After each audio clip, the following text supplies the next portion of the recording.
তাহলে নবী পৃথিবীতে এসেছিলেন দিনকে বিজয়ী করার জন্য, এবং এই জন্য নবীকে আল্লাহ তাআলা যে ক্রনোলজিতে এগিয়ে নিয়ে গেছেন সেটাও কোরআনে আছে।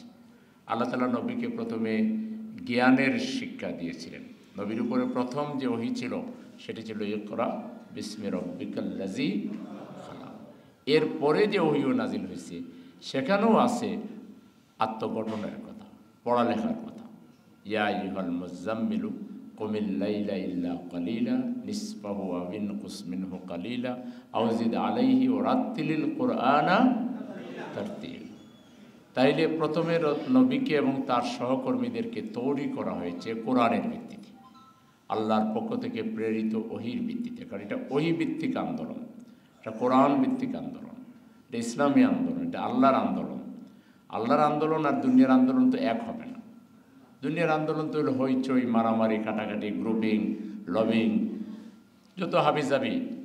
মানে এক কথায় দুনিয়ার আন্দোলনগুলো হচ্ছে শয়তানের পথের আন্দোলন, মানুষের তৈরি করা আন্দোলন, আল্লাহ বিরোধী আন্দোলন।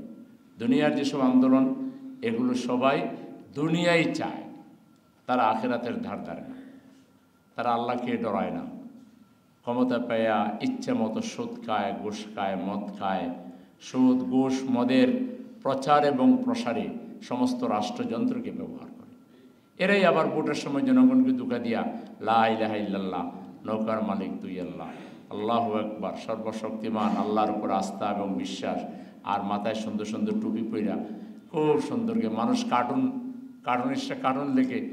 টুপি তো নতুন, মানুষ কিন্তু পুরাতন। হ্যাঁ, সেই পুরাতন অভ্যাস, পুরাতন চাল চরিত্র সব ঠিক আছে, একটা সুন্দর করে টুপি লাগাই আইসা ভোটের সময় এসে কবর জিয়ারত, মাজার জিয়ারত, এটা সেটা করে টুইরা মানুষকে ধোঁকা দিয়ে ভোটটা নিয়েই মানুষের বিরুদ্ধে যা যা করা দরকার সব 100% হক আদায় করে। কিভাবে মানুষকে ধোঁকা দেওয়া যায়, কিভাবে মানুষকে লুণ্ঠন করা যায়, কিভাবে মানুষকে খুন করা যায়, কিভাবে মানুষকে ক্ষতি করা যায়।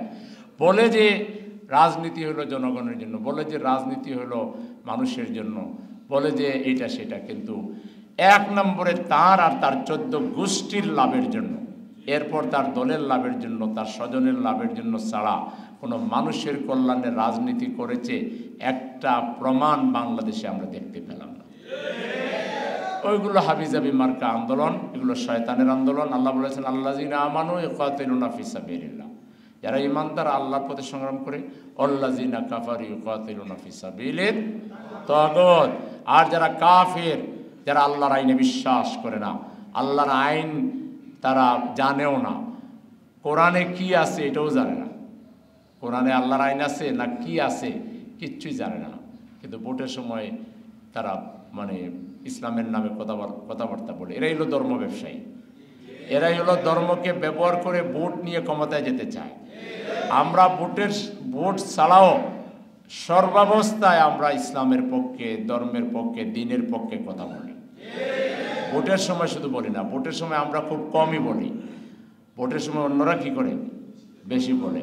আমরা সারা জীবন বলি ইসলামের পক্ষে বলি, কারণ আল্লাহ তাআলা বলেছেন যে একটা দল থাকবে যেই দল মানুষকে কল্যাণের দিকে আহ্বান করবে, সৎ কাজের আদেশ দিবে, অসৎ কাজের নিষেধ করবে, এরা সফল কাম হবে। অলতাকুম মিনকুম উম্মাতুন ইয়াদউনা ইলাল খায়রি ওয়া ইয়ামুরুনা বিল মারুফি ওয়া ইয়ানহাউনা আনিল মুনকার উলাইকা হুমুল মুফলিহুন। এই দলের সফলতার গ্যারান্টি কে দিয়েছে? আল্লাহ। কত জারি জুরি করলো, কত স্লোগান দিল, কত মাইললো, কত ধরনের পিটাইলো, কত ধরনের দখল করলো, কত কিছু করলো, কিন্তু এটা যে আল্লাহর দল তার প্রমাণ কি পাওয়া গেছে? কোনো কিছুর মধ্য দিয়েও এই আন্দোলনকে দুর্বল করতে পারে নাই, বরং এই সময় আন্দোলন আরো কয়েক গুণ বেশি শক্তিশালী হয়েছে। ওদের মাইর যখন চলেছে তখন আন্দোলন আরো কি হয়েছে? বেগবান হয়েছে। তাহলে আমাদের যে পথ এটা পরিষ্কার, এটা কোরআনের পথ, ইসলামের পথ। এই পথে আমাদেরকে প্রথমে রসুলের সুন্নাহ পালনের লক্ষ্যে তিনি যেভাবে বেশি বেশি করে কোরআন মুখস্থ করেছেন, কোরআন আত্মস্থ করেছেন, এমনভাবে করেছেন শেষ পর্যন্ত আল্লাহকে আয়াত নাজিল করে বলতে হয়েছে, হে নবী তোমার এত তাড়াহুড়ো করা লাগবে না, আমি তোমার মুখস্থ করাইয়ে দেব। এইভাবে ব্যতিব্যস্ত হয়ে এই ধরনের তিনি মানে কোরআনকে তিনি সংরক্ষণ করান, কোরআনকে বোঝবার আত্মস্থ করবার চেষ্টা তিনি করেছেন।